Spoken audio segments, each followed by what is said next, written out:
পুলিশের যে ক্ষতি করেছে এই পুলিশকে বিশুদ্ধ করতে অন্তত আরো 10 বছর লাগবে, অন্তত আরো 10টা ভালো বেরোজগার পয়দা দেওয়া লাগবে পুলিশের মধ্যে। পুলিশকে যেভাবে মোরালি ডিস্ট্রয় করেছে, সামরিক বাহিনী আমাদের গর্বের জায়গা। শেখ হাসিনা সামরিক বাহিনী পুলিশ বাহিনীকে ধ্বংস করছে, তারপরে পরেও এই সামরিক বাহিনী থাকবে, পুলিশ বাহিনী থাকবে, এই রাষ্ট্র থাকবে। কিন্তু এই যে বাহিনীগুলোর যে অধপতন ঘটিয়েছে, আজকে অনেক আর্মির সিনিয়র কর্মকর্তারাই বলে যে আগে আমরা রিটায়ার করার পরেও ভাবতে পারতাম না যে আমাদের একটা প্লট হবে, গাড়ি হবে, এত সুযোগ সুবিধা। আর এখন সামরিক বাহিনীর একজন মেজর ওই পর্যন্ত গেলেই গাড়ি কেনার জন্য লোন, প্লট, পূর্বাচল, জলসিঁড়ি, এইভাবে সুযোগ সুবিধা দিয়ে আজকে রাষ্ট্রের প্রতিষ্ঠানগুলোকে দুর্নীতিগ্রস্ত করে আজকে এই বেনজির আদিল বানিয়েছে। আমাদের তো ভবিষ্যতে চলতে হবে। এইভাবে আজকে পুরো সমাজকে নৈতিকভাবে অধঃপতন ঘটিয়েছে। শিক্ষকরা জাতির গর্ব, জাতির মেরুদণ্ড, শিক্ষকদেরকে আজকে চোরের মেরুদণ্ডে পরিণত করেছে। শিক্ষকদেরকে ভোট চুরি করাচ্ছে, আওয়ামী লীগের পক্ষে স্লোগান দেওয়াচ্ছে। বঙ্গবন্ধু শেখ হাসিনার পূজা না করলে চাকরি করা যায় না সরকারি চাকরিতে। এই চাকরি বাঁচাতে আজকে তারা নিজের নীতি নৈতিকতা বিসর্জন দিয়েও তারা আজকে এই ফাঁসিবাদের দালালি করছে। আজকে মালয়েশিয়া সিন্ডিকেট নিয়ে আমরা দাঁড়িয়েছি। এই সিন্ডিকেটের হোতা কারা? ইতিমধ্যেই তো বের হয়ে এসেছে। বাংলাদেশের অর্থমন্ত্রী, এই লোক কি ফকিন্নি? এই লোকের কি টাকা পয়সা হওয়া? আদম ব্যবসা করা লাগবে এই লোকের?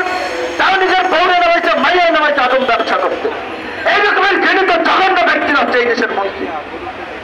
এই লোটাস কামালের পর আরেকজনের কথা একজন বলেছে, 111-এর সময় খুব পাওয়ারফুল অ্যান্টি কারাপশন কমিশনের একজন সমন্বয়ক ছিলেন সম্ভবত জেনারেল মাসুদউদ্দিন চৌধুরী। অবরত দেশে থাকতে দেওয়া উচিত হয় নাই। 111-এর এই গোয়েন্দাদেরকে দেশ থেকে পিছিয়ে সীমান্ত দিয়ে ভারতদেরকে পার করে দেওয়া দরকার ছিল। আজকে এই জেনারেল মাসুদউদ্দিন এই দেশের এমপি হয়। 111-এর সময় খেয়েছে, আব্দুর রহমান ভাই যেটা বলেছে, ব্যবসায়ীদেরকে তুলে নিয়ে চাঁদাবাজি করেছে। এখন এই জাতীয় পার্টির ঘাড়ে সবার হয়ে শেখ হাসিনার আশীর্বাদ দিয়ে পার্লামেন্টে বসে আবার এই আদম ব্যবসার সিন্ডিকেট করে তুলেছে। এই মাসুদউদ্দিন, এই লোটাস কামাল, এই আরেক বেনজির ঢাকা 20 আসনের এমপি, সবাই কিন্তু আওয়ামী লীগের এমপি থাকেন। আরেকজনের কথা আর কি বলবো, আমাদের সাধারণ সম্পাদক বলেছেন তিনি তো ওবায়দুল কাদেরের পেয়ারের লোক, পীড়িতের লোক, ঘনিষ্ঠবাদের লোক। কাজে এই কুখ্যাত লোকের বিরুদ্ধে কথা বলে রাস্তা দিয়ে হাইটে যেতে পারবো কিনা সেটাও তো সন্দেহ। কারণ আমার অফিস আলরাজিতে ওই নিজাম আজারির স্ট্রিক্ট ওভারসিজ ওই পল্টনের ওইখানে একটা অফিসে। তো এই নিজাম আজারিকে নিয়ে দুটা পত্রিকায় নিউজ হয়েছে। ফেনীতে তার যে বাংলো বাড়ি, পত্রিকাগুলো রিপোর্ট করেছে 450 থেকে 500 কোটি টাকা ব্যয়ে ওই বাংলো বাড়ি নির্মাণ করা হয়েছে। সেই বাংলো বাড়িতে 2টা হেলিপ্যাড,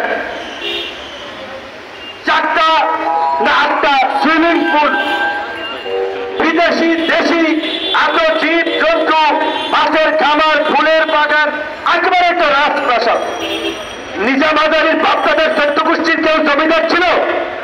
নিজাম আজারি চট্টগ্রামে একটা কলেজে পড়াশোনা করেছে, ছাত্রলীগের রাজনীতি করেছে, চান্দাবাজি ধান্দাবাজি করে ভাবে এমপি হয়েছে। সেই নিজাম আজারি কিভাবে আজকে 500 কোটি টাকার বাংলো বাড়ি করে এবং সেই বাংলো বাড়িতে ওবায়দুল কাদের যে কেক কাটে?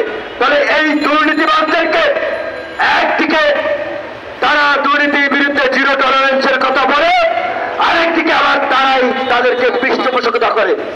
ওবায়দুল কাদের বড় বড় কথা বলছেন, শেখ হাসিনা সাবধান না, দুর্নীতির বিরুদ্ধে ব্যবস্থা নেন। এই সেই কি করেছেন? কি করেছেন? কয়জনের বিরুদ্ধে ব্যবস্থা নিয়েছেন? আপনাদের লজ্জা করে না? বিএনপি 15 বছরেই সেই ক্ষমতা ছেড়েছে 2006 সালে। আজকে 7 থেকে আজকে পর্যন্ত কত বছর? প্রায় 18-20 বছর হয়ে গেছে। তারপরেও যে কোনো ঘটনা যখন আলোচনা আসে বলে ওইটা নাকি বিএনপি করছে, এটা বিএনপির দায়। এবং মানে বিষয়টা দেখেন,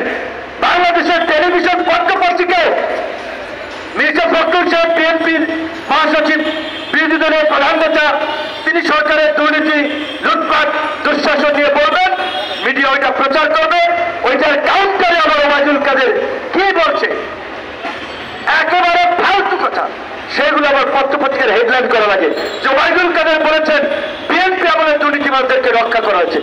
আমি ভাই বিএনপি করেছে 20 বছর আগে, 15-16 বছর ধরে রাষ্ট্র চালাচ্ছে এই জবর দখলকারী আওয়ামী লীগ। 20 বছরের সাথে বর্তমান পরিস্থিতির তুলনা হবে? তাহলে আপনারা কেন এই ওবায়দুল কাদেরের ফালতু কথাই বা হেডলাইন করছেন, প্রচার করছেন? নতুন কিছু থাকলে সেটা প্রচার করেন। তো আজকে 4 জন এমপির কথা বের হয়ে এসেছে মালয়েশিয়ার সিন্ডিকেটের সাথে। আমরা দেখতে চাই ওবায়দুল কাদের এবং ওবায়দুল কাদেরের সরকার এই 4 জন চোর দুর্নীতিবাজ আদম ব্যবসায়ী এমপির বিরুদ্ধে কি ব্যবস্থা নেয় আমরা দেখতে